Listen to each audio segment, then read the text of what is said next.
Karoline Leavitt, with a microphone clipped to her blouse and arrogance in every word, stepped forward and said, "It's sit down, boy." She thought she was being clever. What she didn't realize was who she was speaking to, a Coldstream Guard who'd once stood under fire in Kandahar and never flinched. And when he replied, it left the whole of America speechless. Want to see exactly how it unfolded? First, hit that subscribe button and drop a comment telling us where in the world you're watching from. Now, without further ado, let's get into it. You know that particular kind of London afternoon where the sky hangs low and gray, but there's still something magical about the light catching the palace stone? That's exactly what it was like as the daily changing of the guard wound down, the final notes of brass still echoing faintly across the cobblestones.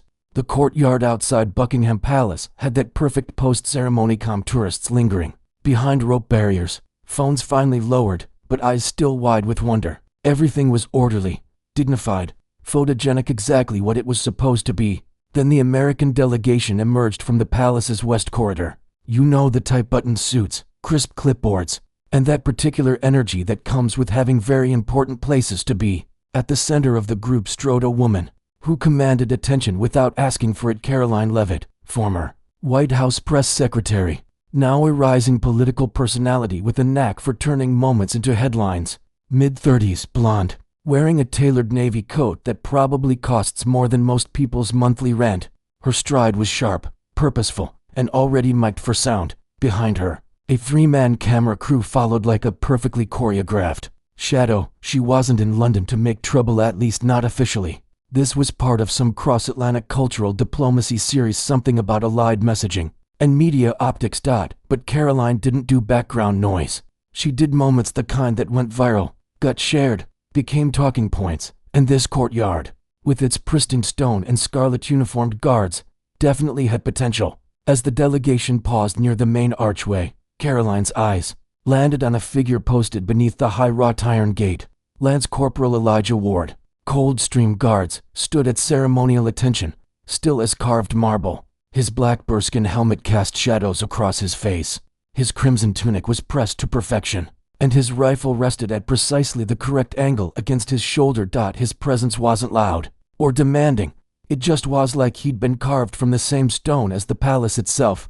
Karoline squinted, that calculating look she got when she spotted an opportunity. "Hold up," she said over her shoulder to her cameraman, never taking her eyes off the motionless guard. "Don't cut. This is too perfect." The crew adjusted their equipment as she casually approached the rope barrier. A second microphone was clipped to her collar, ready to catch every word. "Looks like they've got one standing just for us," she remarked, gesturing lightly toward Elijah without crossing the designated boundary. "Real regal cosplay, huh?" Her sound tech smirked. One of the British aides accompanying the delegation winced visibly. Elijah didn't move, didn't even seem to register her presence. His dark eyes remained fixed on that distant point. Guards are trained to focus on somewhere beyond the crowd, beyond the cameras, beyond whatever momentary drama might unfold at his feet. A fraction of a second too long past, the kind of pause that makes people uncomfortable without quite knowing why. Karoline turned slightly toward her producer, voice still bright and camera ready. "No, but seriously, imagine standing like that for hours. I'd lose circulation in places I didn't know I had." There was a small laugh from behind the lens, another more pronounced wince from the British staffer beside her. But Karoline wasn't looking for approval from them. She was looking for content. Her voice stayed chipper, but something sharper was starting to show around the edges. Across the courtyard, a couple near the fountain stopped mid-selfie and began recording, not because of the guard, but because something in Karoline's tone had shifted the atmosphere.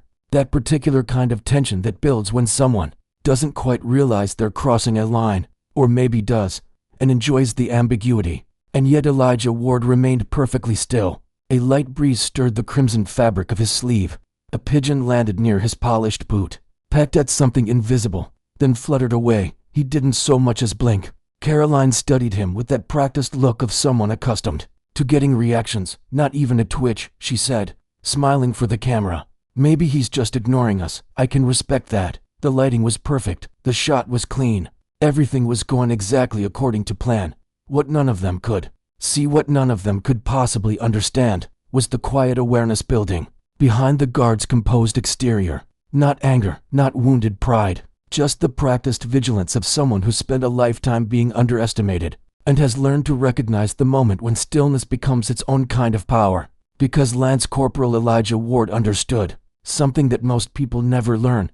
Sometimes the strongest response is no response at all. The rope between them was more than just a physical barrier. It was about to become a line between two very different kinds of strength, and only one of them knew what was coming. You saw Elijah Ward standing there in his crimson tunic and bearskin hat. You might think what most tourists think, that he's some kind of ceremonial decoration, a living statue put there for photos and pageantry. You'd be wrong. Elijah was 31 years old, born in Brixton to a Jamaican father and an English mother, raised in a cramped two-bedroom flat above a convenience shop, where pride wasn't something you announced, it was something you carried in how you held yourself when the world tried to bend you. His father Harold had driven the number 37 bus through Clapham for 27 years, every single day, rain or shine, through strikes and riots and everything London could throw at him. Harold never missed a shift, never raised his voice, even when passengers called him names that stuck like tar on the windows. You don't bark back at every dog that yaps, Harold told his son once, watching him nurse a bloody nose from a playground fight. You outlast the noise. That's how you win. Elijah joined the British Army at 18, not because he romanticized military life, but because it offered two things his neighborhood couldn't: structure and respect. Respect that had to be earned, not given, after basic training. He specialized in signals and convoy logistics, the unglamorous work of keeping supply lines open in places where a wrong turn could get you killed. At 22, he was stationed in Kandahar as part of a multinational joint task force. His job was simple in theory: escort vulnerable supply convoys through terrain where nothing was ever quite what it seemed. On his third deployment, everything changed. The roadside IED was buried deep, hidden beneath what looked like scattered rubble. When it detonated, it flipped their armored vehicle sideways off a narrow bridge, crushing the radio unit and killing the driver instantly. Elijah found himself trapped in the twisted wreckage, breathing through grit and blood, with something sharp digging into his ribs every time he moved. That's when he heard the whimpering, an Afghan interpreter barely out of his teens, legs pinned beneath a section of dashboard, fading in and out of consciousness beside him. The kid had been laughing about his new baby daughter just minutes before the blast. Elijah didn't panic, he didn't scream for help. He reached through the smoke and sparks for what remained of the communications equipment, rerouted the broken connection through a backup repeater, and began tapping out a coded emergency transmission using just 2 fingers and an elbow braced against hot metal. Then he waited 2 hours, then 4. He stayed conscious, stayed focused, kept the kid talking about his daughter until the rescue helicopters finally appeared on the horizon.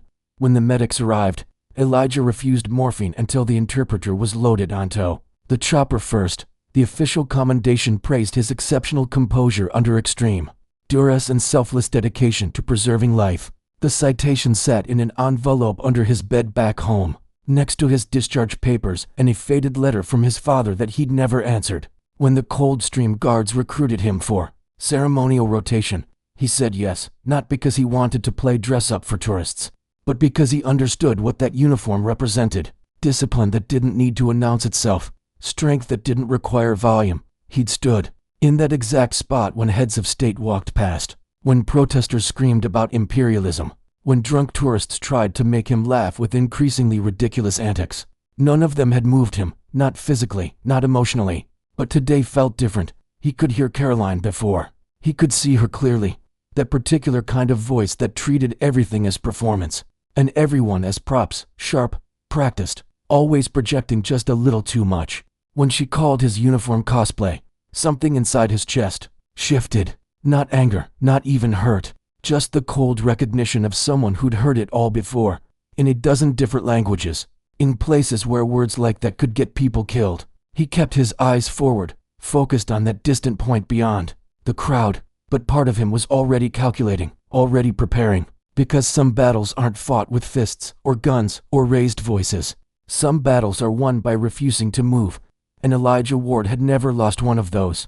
Karoline stood with one hand on her hip, the other gesturing casually toward the motionless figure in red. Her microphone was still live, the camera still rolling. She was in her element, confident, performative, working the moment. "They don't even blink," she said to her cameraman with a practiced grin. It's actually kind of impressive. Like, what happens if he sneezes? Do they write him up for movement? Someone on her crew chuckled. A younger member of the State Department team let out a nervous laugh that sounded forced.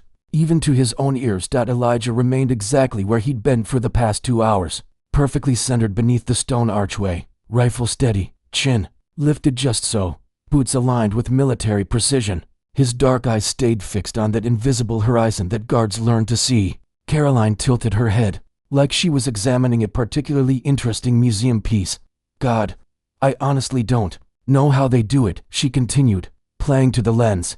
If someone made me stand still in a silly hat for 5 hours, I'd absolutely lose my mind. She turned back toward the camera, always half performing. I mean, look at him. You could probably replace him with a mannequin and nobody would even notice the difference. The cameraman's chuckle was less enthusiastic this time. Even he was starting to sense that something about this felt off. That's when she crossed the line. Karoline took one step closer to the rope barrier, angled herself for the perfect shot, and with her practiced smirk firmly in place and her voice raised just enough for everyone to hear, she said, Sit down, boy, you're making the rest of us look stiff. The words landed like a slap across the courtyard. Not because they were loud, they weren't, but because they were sharp, casual, familiar in all the wrong ways. The kind of comment delivered too smoothly to be completely thoughtless, too comfortable to be innocent. The silence that followed wasn't the polite quiet of a ceremonial space. It was the heavy, suffocating silence of a line crossed that couldn't be UNCROSSED. 20 feet away. The black British security officer stationed near the gate visibly stiffened. His hand moved instinctively toward the radio clipped to his vest, then stopped, hovering there like he wasn't sure what protocol covered this particular situation. A mother standing near the barrier felt her stomach drop and instinctively pulled her young daughter closer. Two American tourists who'd been filming the ceremony slowly lowered their phones, their expressions shifting from amusement to something much more uncomfortable. Behind Karoline, a mid-level diplomat in a gray suit cleared his throat and said, quietly, Karoline, perhaps we should keep moving with the schedule. She waved him off without even looking back, because she hadn't seen it yet, hadn't noticed how the laughter had completely died, how even the British aides trained in every possible shade of diplomatic damage control had gone completely still. She just kept standing there, smiling that media smile, waiting for someone to give her the reaction she thought she deserved. Elijah still hadn't moved, not so much as a twitch, but everything else had changed. The tourists weren't taking pictures anymore. Conversations had died mid-sentence.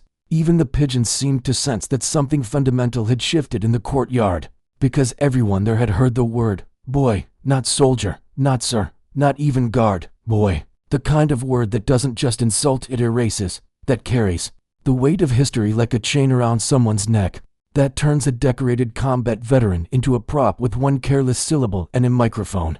But Elijah didn't react, because that's what people like Karoline never understand. They think silence means surrender, that stillness equals weakness, that ceremony is just dress up for grown-ups. They don't know that silence can be loaded like a weapon, that composure can cut deeper than any comeback, that some men have learned to absorb every insult without ever lowering their eyes or losing their dignity.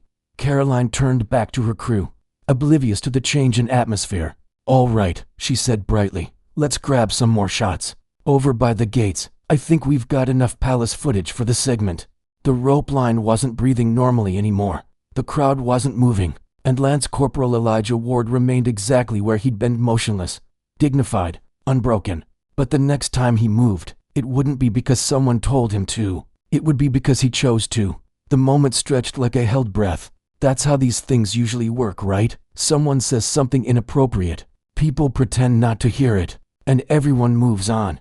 Keep the cameras rolling. Find a new angle. Let embarrassment fade into background noise. But it wasn't fading. The silence after Karoline's words had settled over the courtyard, like fog, thick, heavy, impossible to ignore. The kind of quiet that makes your chest tight and your palms sweat even when you're not sure why. Near the fountain, a father held his young daughter's hand. She looked up at him with those wide, innocent eyes that see too much. Daddy, she whispered, tugging on his jacket. Why did that lady call the soldier boy? The man stared at the back of Karoline's head as she chatted with her producer like nothing had happened. When he finally answered, his voice was barely audible, but somehow carried clearly in the stillness. because she doesn't see the man standing in front of her. Sweetheart, a few feet down the rope line, an elderly black woman in a navy coat stepped slightly forward. She spoke to no one in particular, but her words rang with the authority of lived experience. My grandson wore a uniform like that, different colors, but same bearing, same pride. Her voice grew quieter but somehow more forceful, and people called him boy too, right up until the day he didn't come home. The tourist beside her, a middle-aged white man with a camera around his neck, looked down at his feet. I'm sorry, he said quietly. Don't be sorry, she replied, eyes fixed on Elijah's motionless form. Just remember what you saw here. The camera crew had stopped adjusting their equipment. The sound tech was no longer checking levels. They weren't really filming anymore, not because they'd been told to stop, but because none of them could figure out how to frame what was happening. They'd come looking for clean royal B-roll, light content, palace pageantry. Instead, they'd stumbled into something that felt historic. That's when a crisp voice cut through the tension.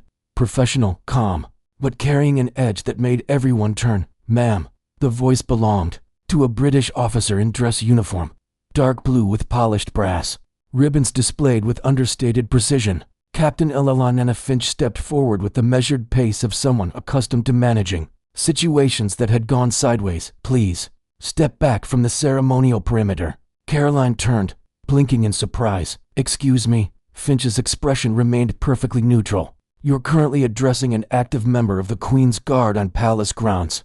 That constitutes a violation of standing protocol. Please return to the designated visitor pathway. Karoline's media-trained smile flickered on. Look, I was just making conversation. I didn't touch him or anything. Physical contact isn't required to cross boundaries.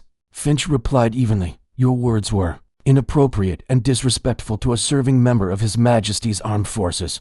Behind Karoline, the American diplomatic staff exchanged uncomfortable glances. No one stepped forward to support her. The moment had shifted too far for damage control. I didn't mean anything by it, Karoline said, her voice taking on a defensive edge. It was just, a joke. People film these guys all the time. Finch let the silence do the work for a moment. When she spoke again, her tone was softer but somehow more cutting.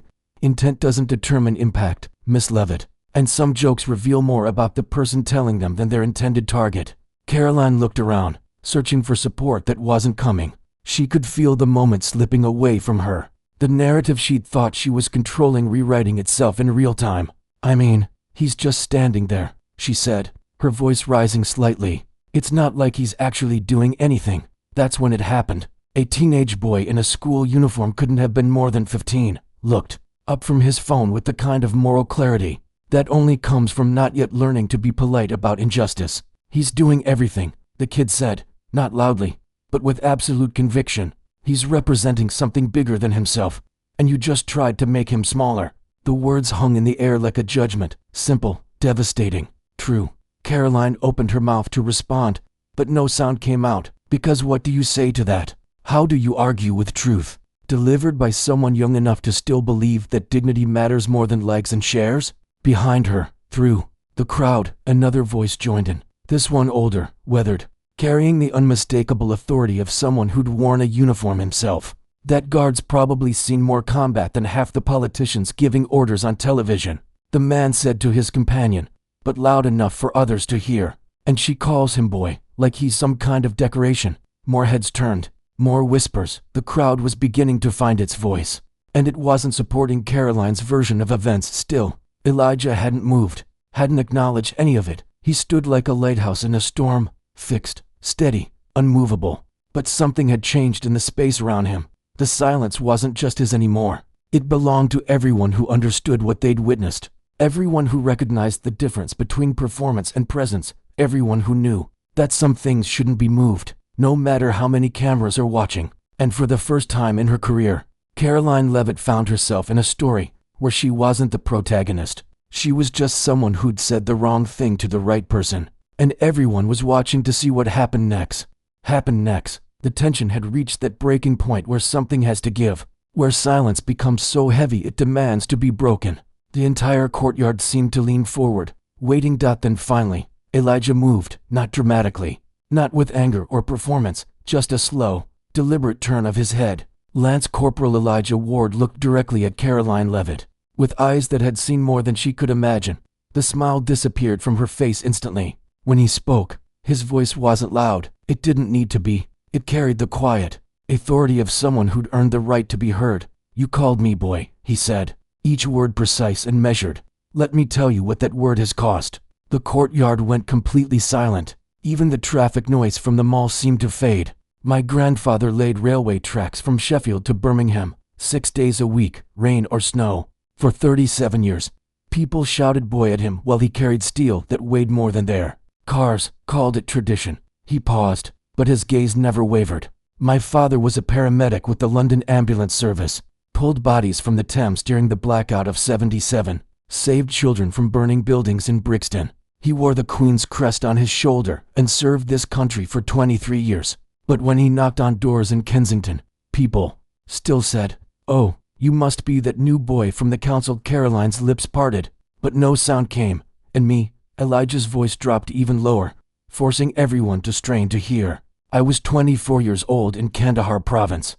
Route clearance for joint operations. We were escorting medical supplies when an IED flipped our vehicle off a bridge. The crowd was absolutely motionless now. My driver died instantly. An Afghan interpreter was trapped under the axle, legs crushed, crying for his newborn daughter. I spent 4 hours in that wreckage, broken ribs, blood in my eyes, keeping him conscious until the helicopters arrived." He drew a slow breath.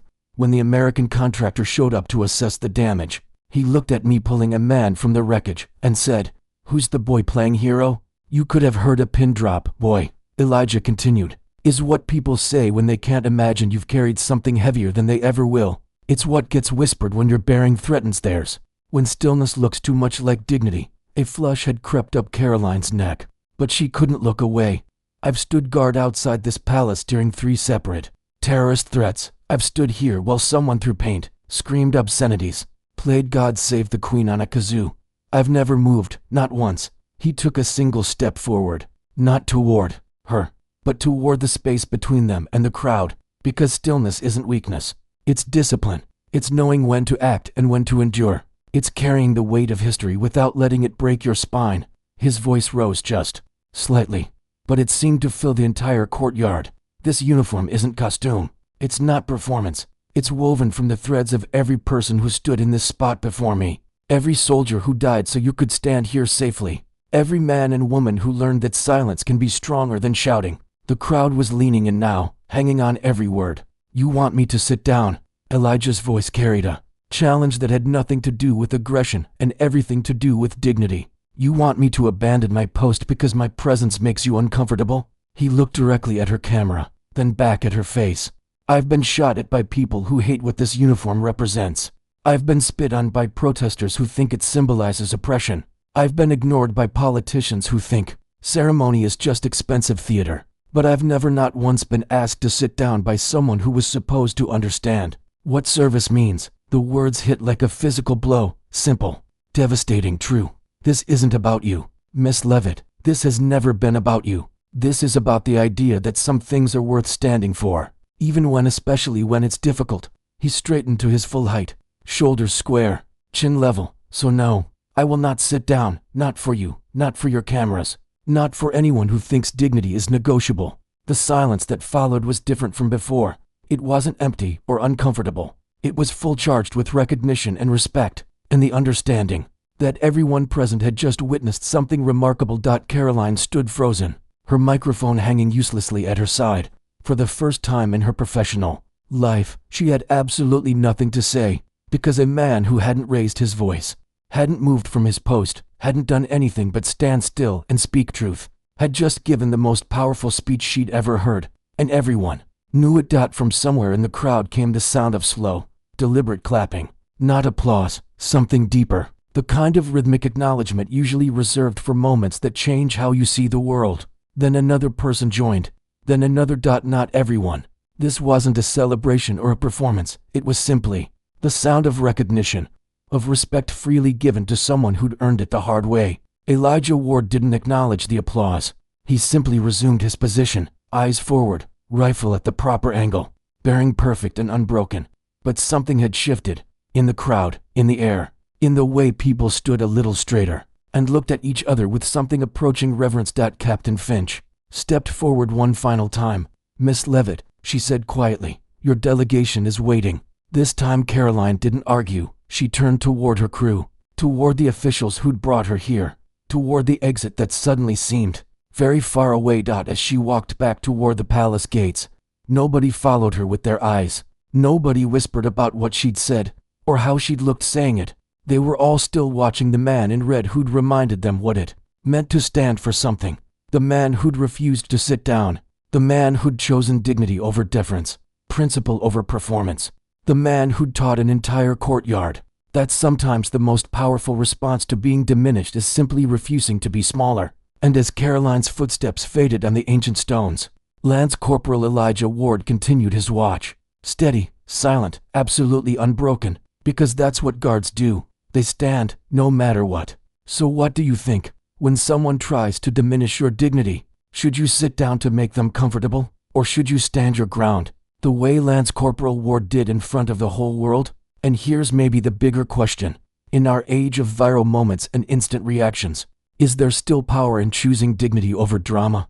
Drop your thoughts in the comments below. We genuinely read every single one, and these conversations matter more than you might think. If this moment moved something in you, if it made you think about respect and service in a new way, hit that like button. It honestly helps more than you know. Make sure to subscribe and tap that notification bell so you never miss our daily stories about the incredible men and women who guard these traditions with quiet strength. And if you know someone who still thinks silence means weakness, or that standing still isn't really standing up, share this video with them. Our next Royal Guard story is already waiting on your screen. Click it now, and we'll see you tomorrow with another moment that proves the same truth over and over again. Real strength doesn't need to announce itself.